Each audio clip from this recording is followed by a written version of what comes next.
চিলতলার মাঠে ছিল একটি ছোট্ট কুঠিঘর। কুঠিঘরে থাকতো একটি ভয়ানক ডাইনি।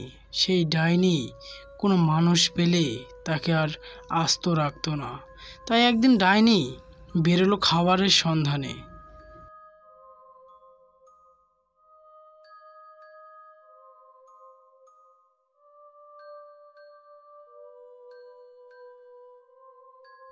ডাইনির চোখ দুটো ছিল রক্তজবা ফুলের মতো লাল টুকটুকে। তার চাউনি দেখে মনে হয় এখনই গিলে খাবে। দেখা যাক আজকে কি খেতে পাই। যাই, তাড়াতাড়ি গ্রামের দিকে যাই। ডাইনি হাঁটতে হাঁটতে দেখে যে একটি বাড়ির পাঁজরে একটি তার কাটা দিয়ে ঘেরা, তার ভিতরে একটি ছাগল। ডাইনি সেখানে দাঁড়ায়, দাঁড়িয়ে ছাগলটার দিকে একভাবেই তাকিয়ে থাকে আর বলে,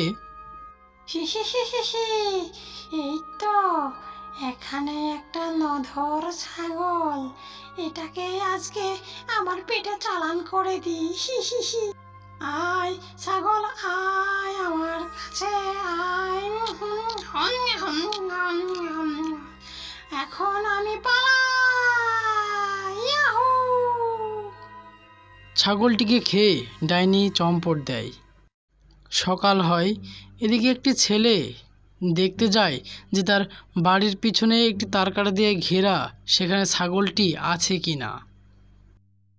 সে গিয়ে দেখে যে তারকাটার ভিতরে কালকে রাতে যে ছাগলটা রেখেছিল সেই ছাগলটা আজকে আর নেই, আর তার বদলে সেখানে দুইটা পায়ের ছাপ। সে জলদি দৌড়িয়ে তার দাদুর কাছে জানাতে যায় খবরটা। সে হাঁপাতে হাঁপাতে তার দাদুর কাছে এসে দাঁড়ায়।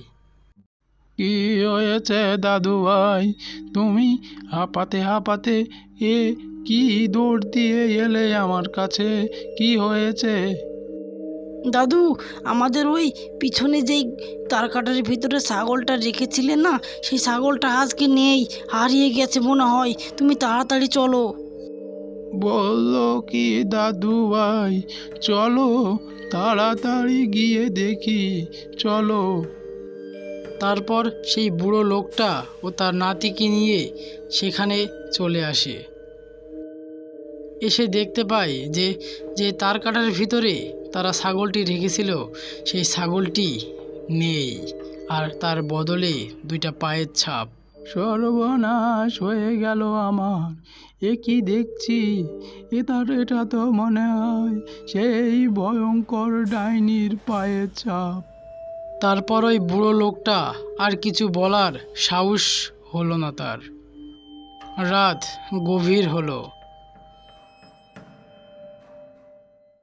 বুড়োর দাদুটা একটি চেয়ারের উপর বসে আছে, তার নাতি বসেছিল চৌকির উপরে। দাদু, কি হয়েছে আমাকে ঠিক করে বলো না। তুমি তো কিছুই বলছো না। সেই বিকাল থেকেই তুমি একবারে মন মরা হয়ে বসে আছো। আমাকে একটু খুলে বলো না কি হয়েছে দাদু, বলো না।